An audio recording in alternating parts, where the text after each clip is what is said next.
Всем доброго вечера. Хочу поделиться с вами опытом, связанным с USB.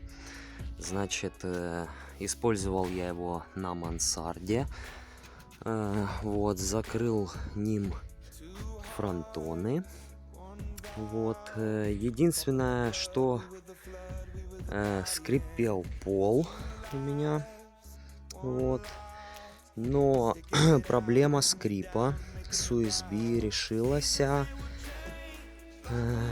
Вот так щель нужно оставлять.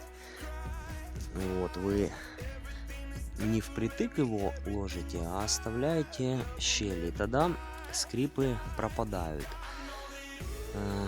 Потому что скрипел здесь, на стропилах, на склоне там, в общем, по полу везде были скрипы, их было много, неприятно. Вот, значит, проблема у меня решилась это подрезанием стыков. На месте не получилось это сделать, пришлось откручивать его, пилять и ложить как бы уже не впритык друг к другу.